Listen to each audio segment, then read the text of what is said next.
12용기 특강을 진행 중입니다.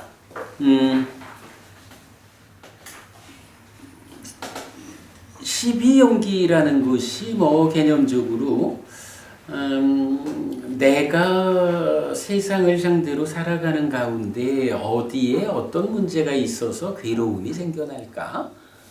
라는 주제에 대해서 부처님이 깨달음의 눈으로 보아서 설명하신 가르침이다. 이렇게 말할 겁니다.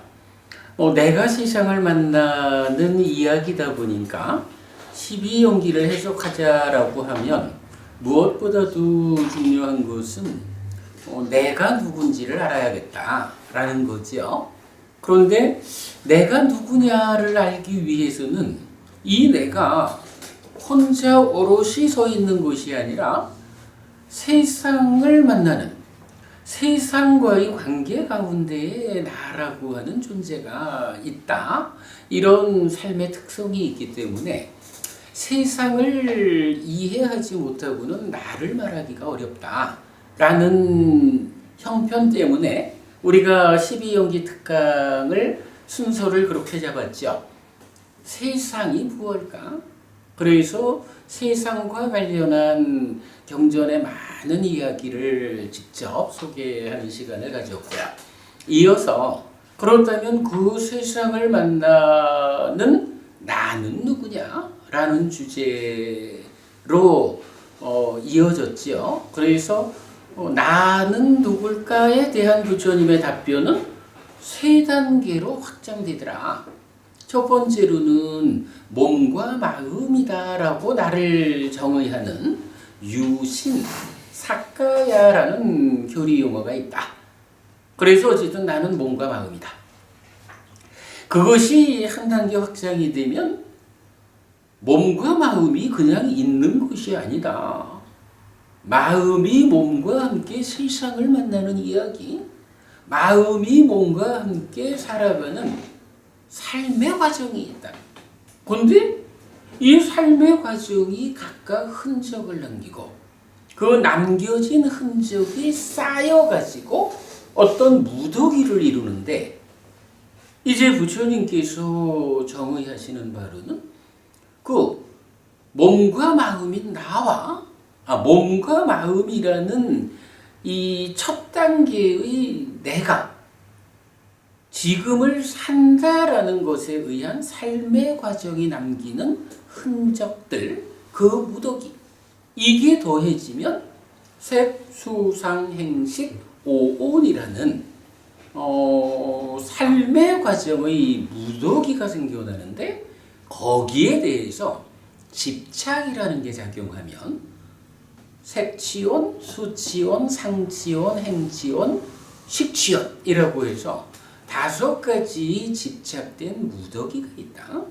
이 집착되었다라는 이 상황이 스스로 이 오온에 집착된 이 상황, 지나온 나의 삶의 과정이 누적되어 있는 이것에 집착해가지고는 그 집착된 상황을 바로 나로 삼아서 스스로 내가 되어가지고 그 내가 살아가면서 괴로움을 겪는다. 또 다른 괴로움을 만든다.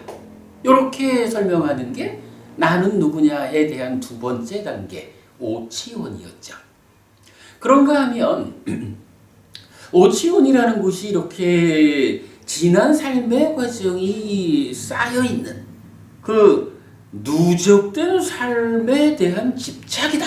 이렇게 설명이 된다면 부처님은 이제 한 단계 더 나가서 그 누적된 그 과거의 삶만을 가지고 나라 할 수는 없다. 그 지난 삶에 누적된 무더기로의 내가 스스로 내가 되어가지고 지금을 사는데 지금을 산다라고 하는 현재 진행형적인 그 요소들도 나를 구성하는 일부다. 그래서 이제 어떻게 설명이 되나요? 색수상행식 오온에다가 촉과 작의라고 하는 어쨌든 지금 삶을 살아가는 주체가 누구냐? 식이라고 하는 마음이다. 이 식이라는 마음이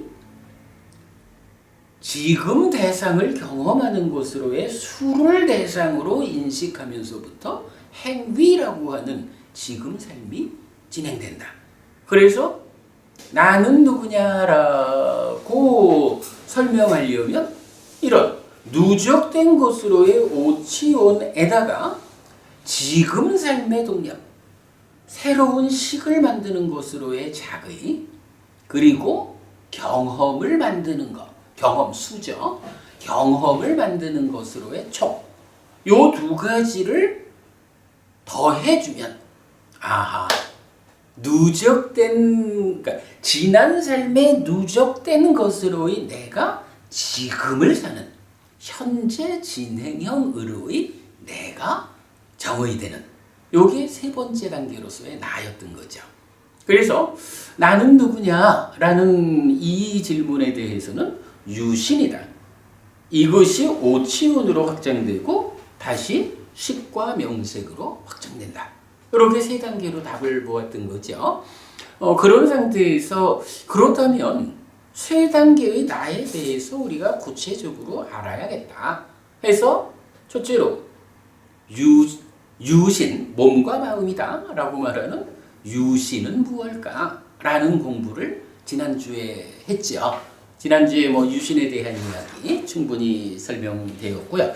이제 오늘부터 2주가 될는지 3주가 될는지 오치온을 구성하는, 오치온이라는 게 오온에 집착된 게 나다 이 얘기인데, 사실은 사람들이 오온이란 말을 잘 알거든요.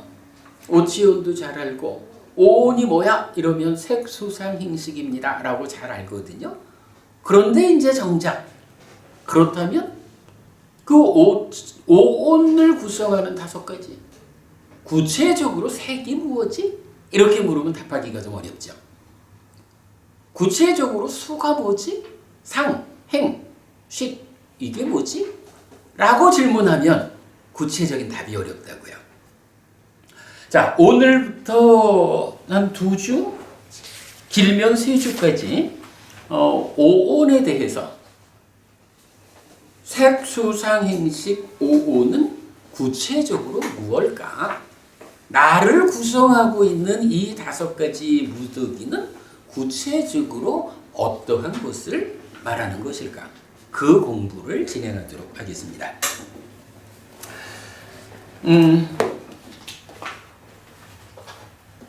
우선 보면 우리 삶을 나타내는 방법을 크게 보면 2가지로 말할 수가 있을 것 같아요.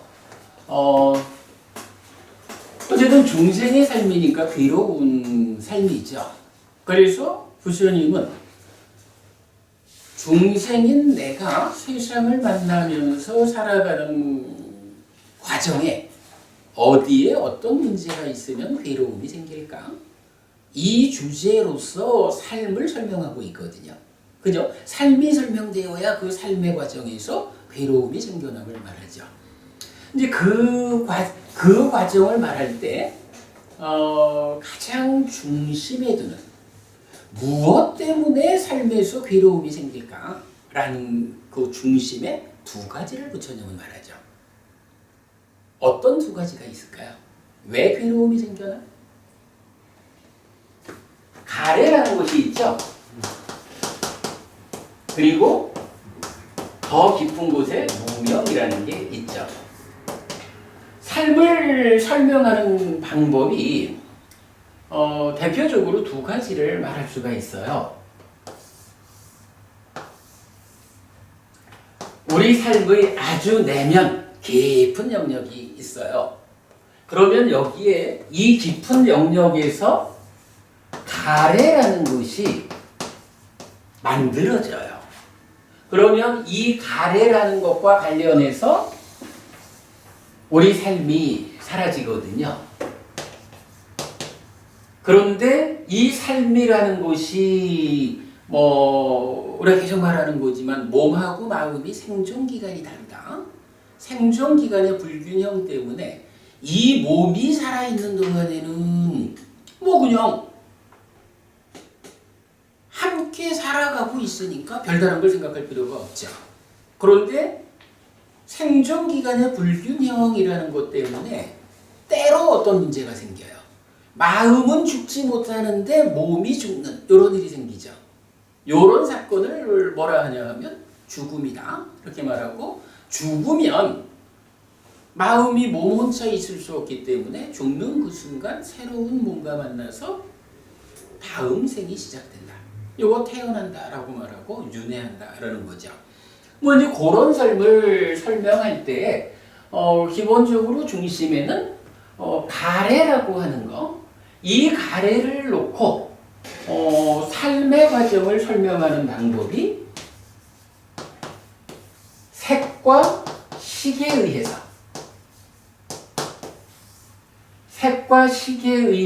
삶의 과정에 그냥 아주 압축해서 말하는 거예요. 수라고 세상을 경험하게 되고, 그러면 경험한 것을 대상으로 우리 삶의 저 깊은 영역, 내적인 과정이 진행되면 거기서 가래가 생겨나고, 이 가래가 중심이 되어가지고 행위한다. 업을 짓는다, 뭐 행위한다 이렇게 되죠. 그러면 이 행위의 결과로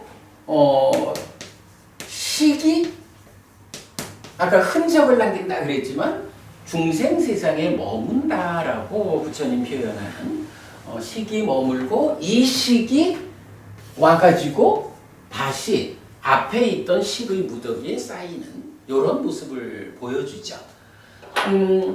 삶이 이렇게 단순하게 설명될 수 있어요. 물론 방금 말씀드린 대로 이러한 관계에서 색인 몸이 죽으면 어떻게 돼요? 새로운 몸으로 태어나는 이렇게 되지만 이 몸이 유지되는 안에는 이런 관계를 보여줘요. 그리고 여기에 이제 경전은 요와 관련해 가지고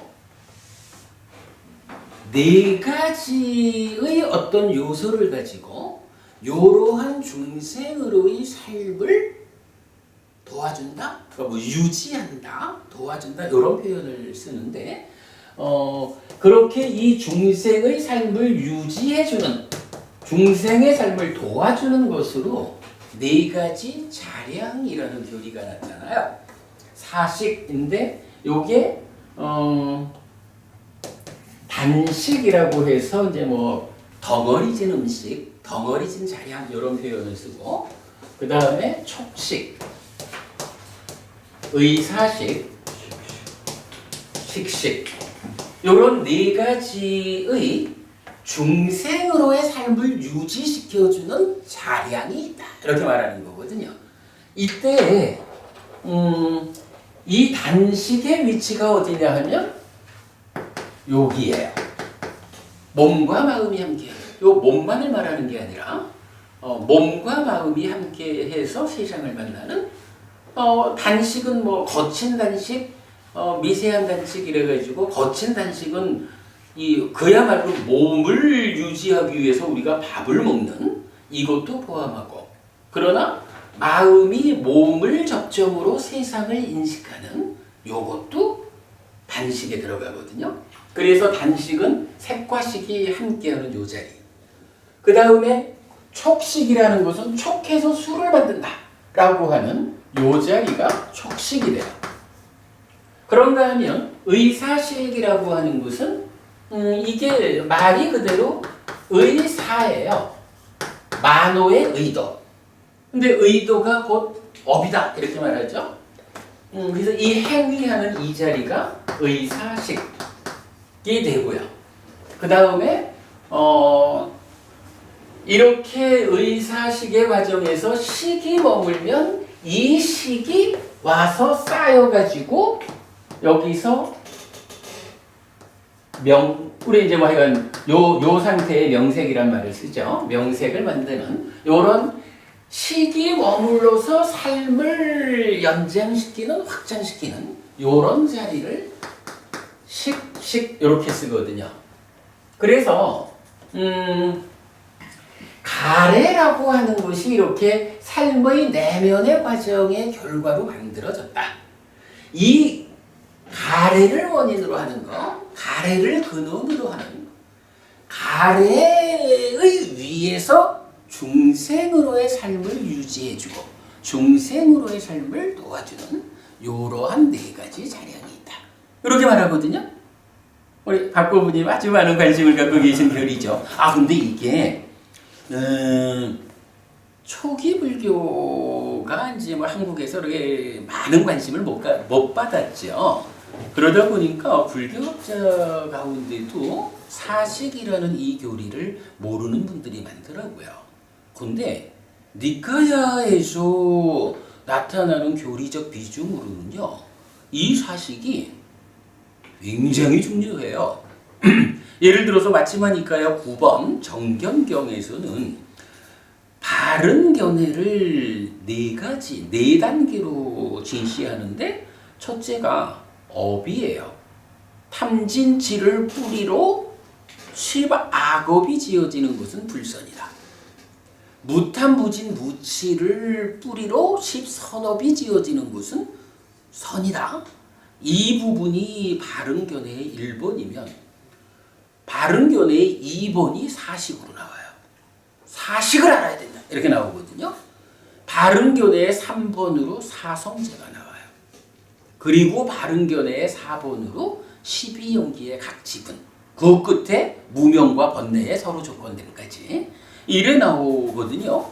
그러면 이게 업이라는 교리, 사성제라는 교리, 12연기라는 교리와 거의 대등한 비중을 가지고 사식이 부처님에 의해서는 설명되는 거예요. 굉장히 중요한 교리인데 의외로 불교계에서 사식에 대해서는 많이 연구가 안 된 것 같아요. 그런데 사식의 의미는 이거예요. 뭐 사식은 정의 자체가 가래를 근원으로 한다, 가래를 원인으로 한다 라고 해서 이제 그 이야기는 어쨌든 가래가 어떻게 생겨나는지는 좀 차치하고 가래가 생겨나 있다. 생겨나 있는 그 가래 위에서 어떤 삶의 과정을 통해서 중생으로의 삶이 유지되는 것인가 를 설명하는 교리예요. 그런가 하면 이제 삶을 설명하는 근본에 가래도 있지만 가래보다 더 근본 자리에는 무명이 있잖아요. 무명. 12연기는 어디서 시작해요? 무명부터 시작하잖아요. 그죠? 그러니까 무명이라는 것도 우리가 좀 이해를 해봐야 되는데 그렇다고 사식이 삶의 이야기를 하고 있는데 무명이라는 것이 사식이 말하는 삶의 이야기 밖에 있을 수는 없겠죠. 어차피 우리가 사는 이야기, 삶의 메커니즘은 동일하게 하나가 있잖아요.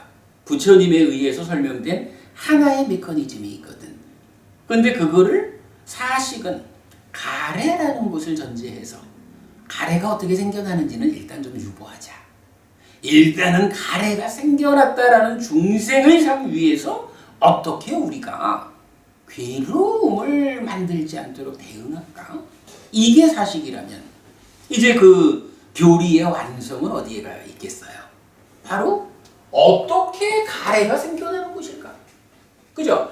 생겨난 가래 위에서의 문제를 부수는 것도 우선 급하지만 중요하지만 그러나 중생이라는 이 불완전한 상태를 해소하는 완전하게 깨달음을 성취하기 위해서는 어쨌든 이 가래를 생겨나지 않게 해야 중생의 영역을 탈출할 수 있는 거잖아요. 그러니까 이 가래가 생겨나는 과정이 설명돼야 된다고요. 그거 이 내면의 과정에서 가래가 생겨나니까 가래 뭐죠? 어떻게 생겨나는 거죠? 이 부분을 보려면 어떻게 해야 되나요?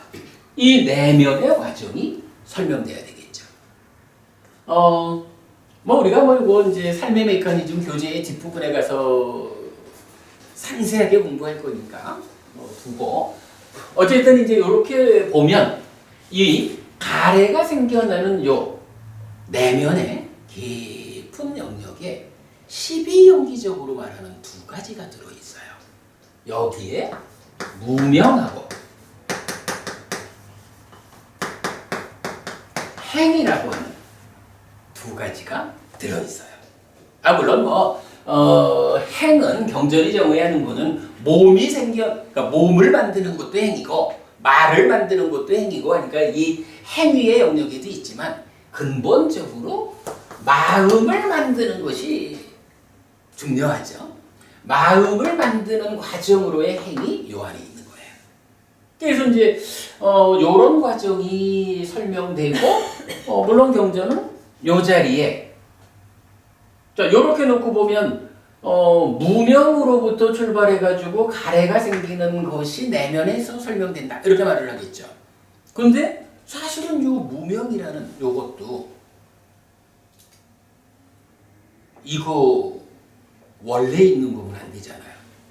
불교는 부처님께서 설명하시는 바로는 세상에 원래 있는 거, 아트만이라고 말할 수 있는 건 없잖아요. 만약에 무명이라는 것이 12연기에 근본되는 것이요 라고 해가지고 무명은 어떻게 생겨나는 것일까? 가래가 어떻게 생겨나는 것일까? 이렇게 설명된다 해도 무명이 어떻게 생겨나는 것일까? 이 부분이 만약에 설명되지 않는다 그러면 생겨나는 과정이 설명되지 않는다 하는 것은 원래 있는 거가 되잖아요.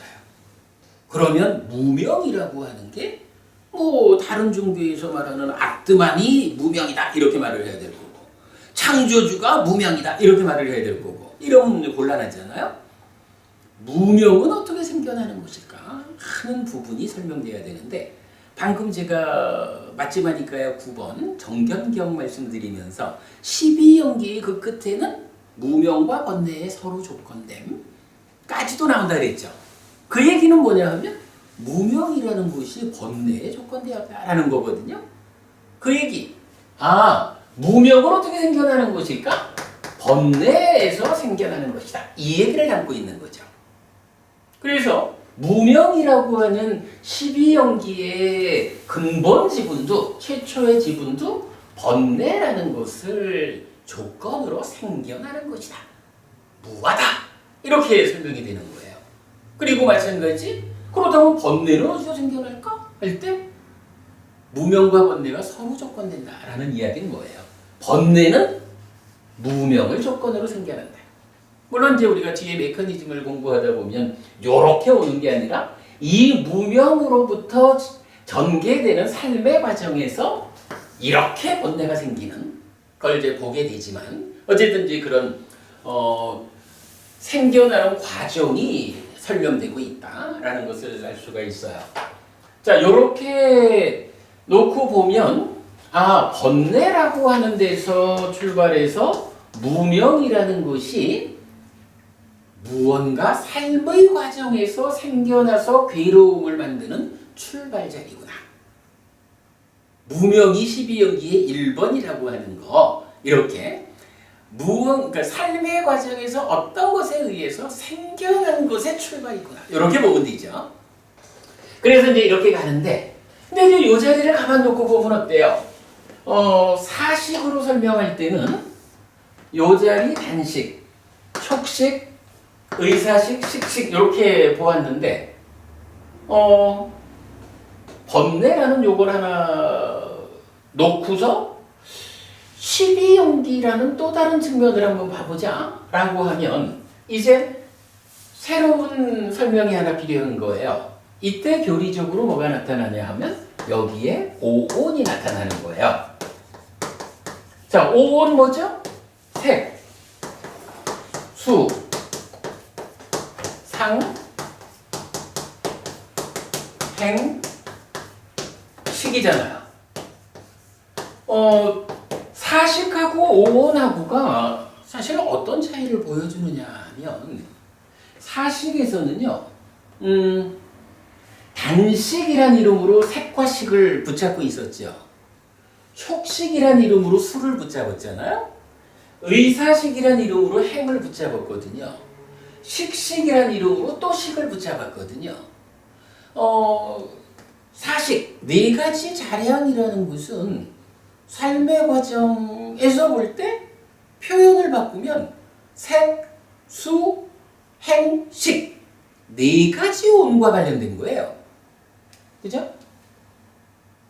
색온, 수온, 행온, 식온. 그래서 사식으로 말할 때는 색, 수, 행, 식이라는 네 가지 온과 관련한. 근데 그게 특징이 뭐냐 하면 가래가 존재된 가래 위에서 설명하는 사람 이래 됐거든요. 그러면 요게 우리가 이제 나는 누구냐를 말하면 어쨌든 오온 오치온인데 사식하고 나하고가 비교돼 봐야 되잖아요. 어쨌든 오치온 오온하고 견주어져야 되는데 사식이라는 교리에는 빠진 게 하나 있죠. 뭐가 빠졌나요? 성. 그치, 상이 빠져 있잖아. 지금 뭐 요렇게 연결을 시킨다고 보면 상이 빠져 있거든요. 그러면 오온이라는 것은 이렇게 가래가 전제된 위에서 삶의 이야기를 색, 수, 행, 식 네 가지로 설명했다라는 거에 비해서 사식이 설명하지 않는 한 가지 온, 상을 포함하고 있구나. 이렇게 우리가 이해해 볼 수 있죠. 그러면 이 상은 어디 있을까? 어디 있겠어요? 지금 가래가 생겨나는 이 과정이 설명되지 않은 상태에서 상이 빠져 있는데 이제 상은 어디 있을까라고 찾으려면 어디 있겠어요? 이 안에 있겠지 뭐. 이런 이해가 우리가 사실 멋지게 접근하는 거예요. 그리고 실제로 우리가 이제 뭐 계속 나옵니다만은 이 번뇌라는 것이 무명과 서로 조건된 거잖아요. 이게 어쨌든 깊은 영역에 있는 거죠. 뭐 이제 쓰기를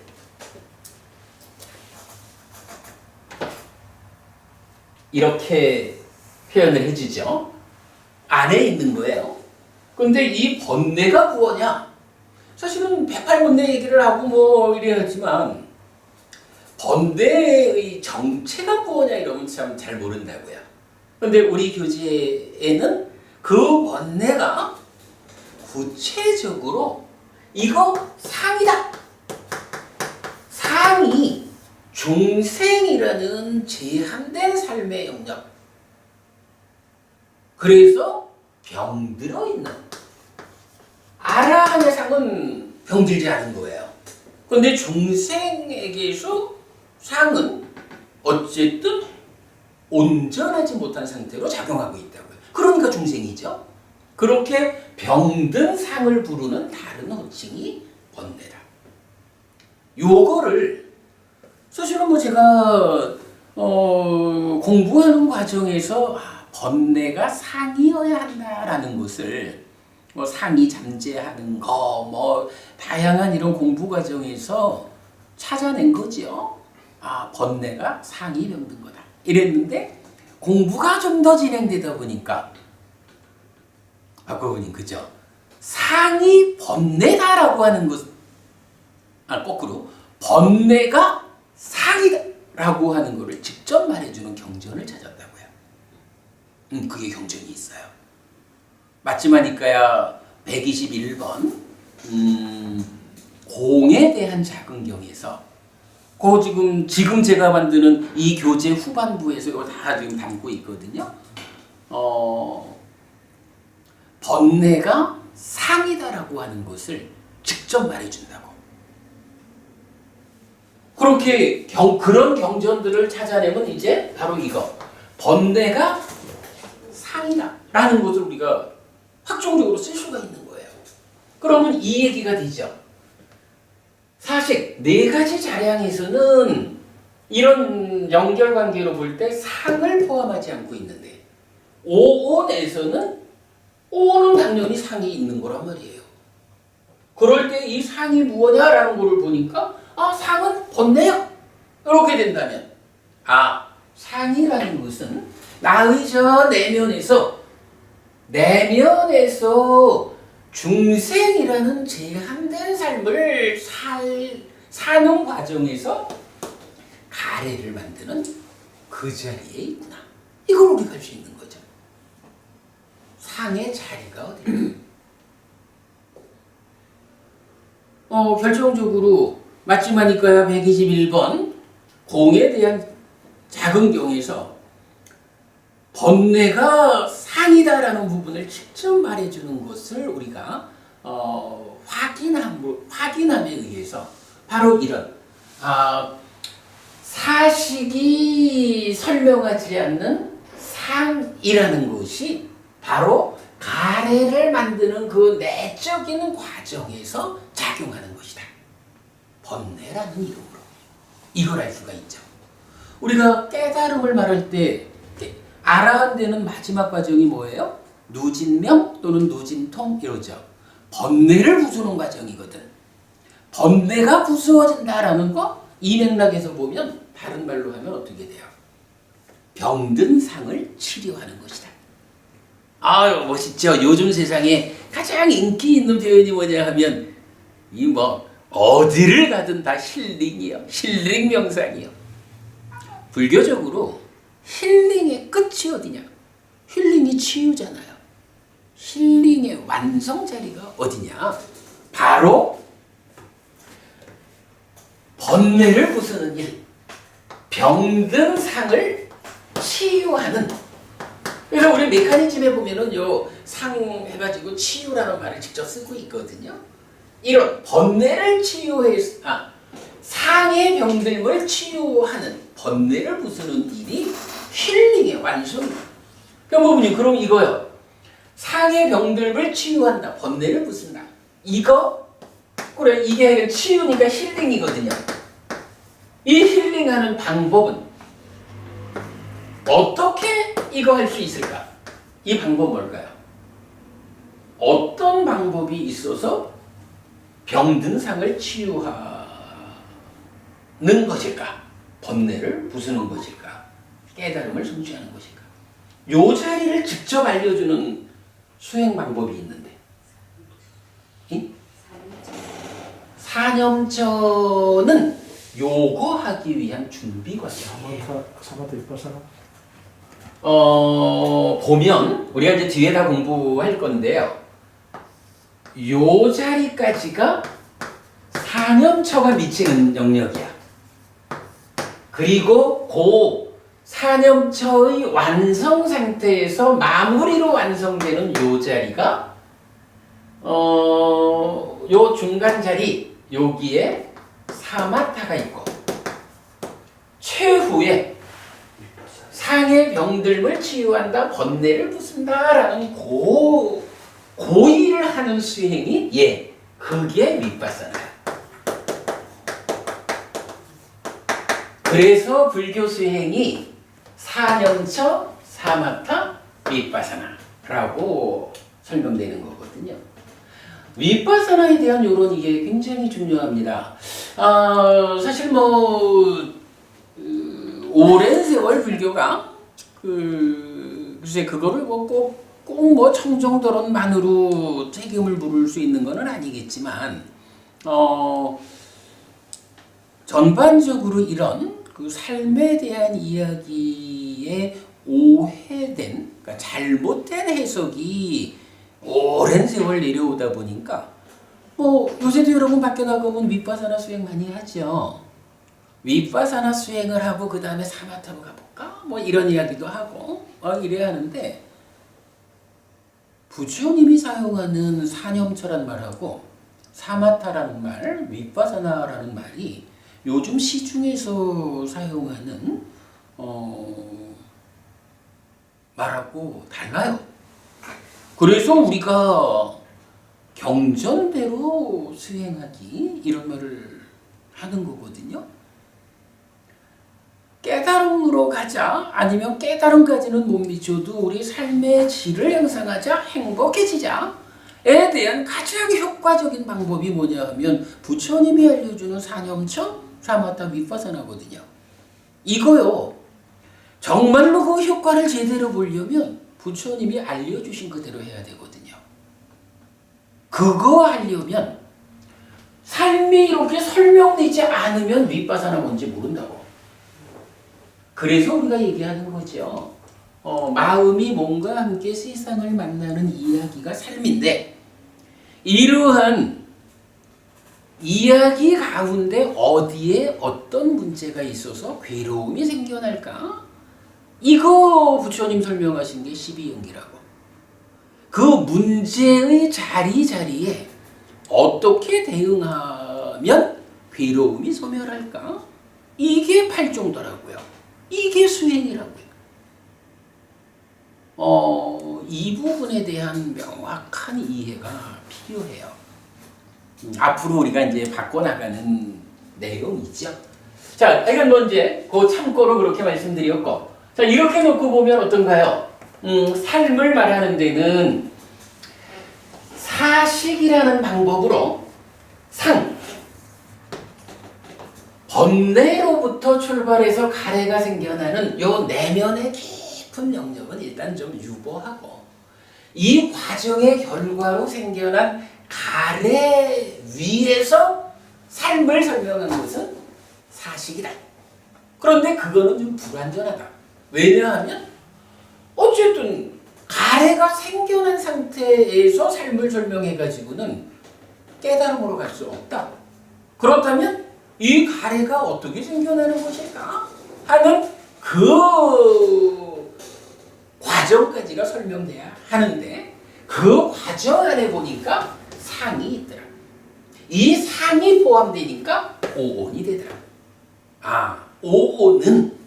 오온은 가래가 생겨난 이후 이야기뿐만 아니라 왜 가래가 생겨나는 것일까? 어떻게 가래가 생겨나는 것일까? 하는 내면의 깊은 영역까지를 출발부터 상세하게 설명함으로써 그 괴로움이 생겨나는 과정의 문제를 아주 낱낱이 예외 없이 설명하고 있다. 그럴 때에 사념처로 여기까지 가고 사마타로 여기 가고 윗바사나로 여기 가고 하는 수행의 완성이 설명된다. 이렇게 보면요.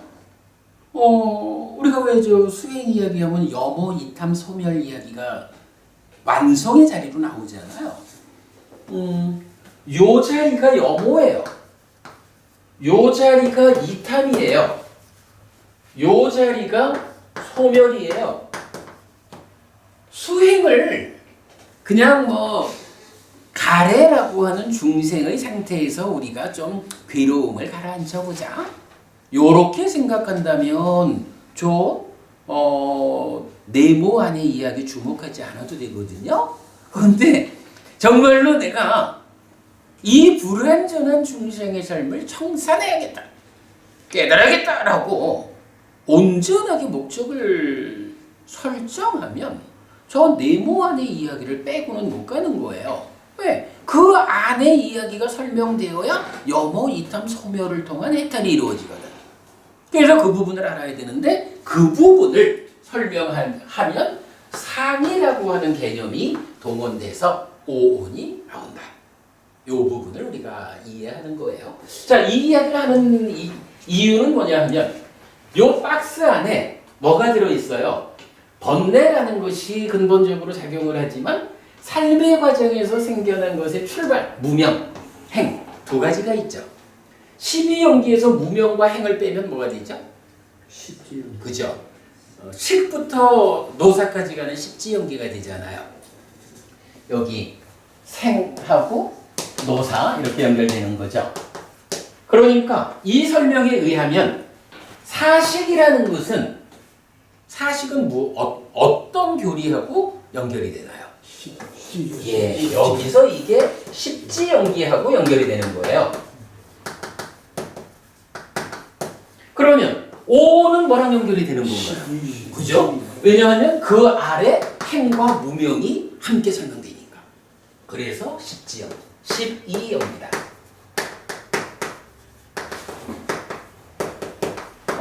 오온을 공부하기 위해서는 우리가 일단 요 개념을 먼저 이해해야 되겠다. 근데 사실은요, 노부부님, 이런 이야기 들어보셨나요? 세상에 많은 사람들이 그러니까 뭐 교리 이야기를 할 때 그 십지연기도 있고 십이연기도 있잖아. 원래 부처님 깨달을 때는 십지연기로 깨달은 거고 부처님이 45년간 살아가는 가운데에 교리가 좀 더 다듬어지면서 십이연기가 나온 거지 뭐. 이렇게 말하는 사람 들어보셨나요? 그렇게 말하는 사람이 꽤 있어요. 근데 이게 따지고 보면 결국 삶을 메커니즘적으로 보지 못하는 거예요. 뭐 그게 물론 이유는 뭐 분명해요. 오랜 세월을 바로 그 마음이 생겨나는 과정으로의 심행 이런 부분을 거꾸로 해석한 부타고사 스님이 그 거꾸로 해석했잖아요. 그러면서 이런 과정이 불교 안에서 사라져버린 거야. 이게 사라져버리니까 십지연기하고 십이연기를 이렇게 논리적으로 해석할 수가 없잖아요. 그러니까 이 차이를 처음에는 이걸로 깨달았는데 저기 변보부님 지난주에 그 말씀하셨잖아요. 식이 명색으로 갖다가 되돌아오는 요거 제가 저 대인연경이라고 말씀드렸는데 아니에요. 그거 제가 동영상에 그거 수정해놨어요. 대인연경 아니고 상류다니까의 도시경이라는 경전에 그러니까 식을 조건으로 명색이 있다. 그런데 식은 다시 명색을 조건으로 있다라고 해서 되돌아온다. 무명과 행으로 가지 못하는 요 부분 이제 도시경이라고 있거든요. 그러니까 이제 뭐 그런 경들 감안해 보면 십지연기가 원래 부처님 깨달음이다. 그런데 45년간 부처님이 법을 설하는 가운데 교리가 더 다듬어져 가지고 십이연기가 됐다. 이렇게 설명한 사람들이 많아요. 저도 공부 시작할 때는 뭐 그렇게 배웠지요. 앞에 공부하신 분들이 책을 다 그렇게 만들어 놓으셨죠. 근데 이제 이렇게 우리가 메커니즘을 그러니까 니까야만으로 공부해서 메커니즘이 풀어지니까 그건 전혀 다른 말이라. 가래라고 하는 이 두 가지 중심 중에 가래를 전제한 상태에서의 중생의 삶을 설명하면 십지연기고 가래 이전까지 어떻게 가래가 생겨나는 것일까 하는 삶의 온전한 해석을 하면 십이연기예요. 부처님은 분명히 십이연기로 깨달았다고 나타나지 십지연기로 깨달았다고 나타나질 않는다고. 이게 아주 사실 굉장히 중요한 관점이에요. 이렇게 참고하시고요. 오랜만에 우리 10분 쉬었다 할까요? 아니 우리가 이제 그 수업을 하다 보면 공부 주제가 중간에 끊기 어려운 상황으로 이렇게 진행되니까 좀 쉬지를 못했는데 오늘은 뭐 이렇게 요 설명 아주 중요한 설명이죠. 사식과 오온 요렇게 하고는 뭐 한 10분 쉬었다가 교재 들어가면 될 것 같아요. 좀 쉬었다 합시다. 병등상이 니미따죠. 병등상은 니미따라고 이야기하죠. 아니죠. 병등상 니미따는 이 병든상 번뇌의 영향 때문에 와서 여기 안이비설신의 색성향 미촉법에서 색성향 미촉법이 왜곡되는 거지. 그 색성향 미촉법이 왜곡된 거를 니미따라고 하죠.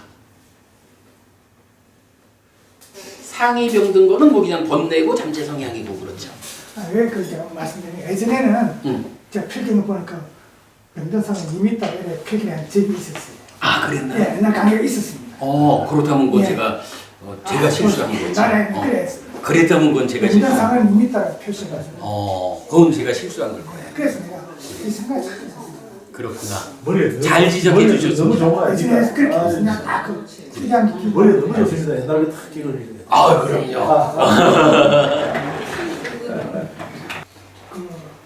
그러니까 그 수식에 보면 자량도란 말 있지 않습니까?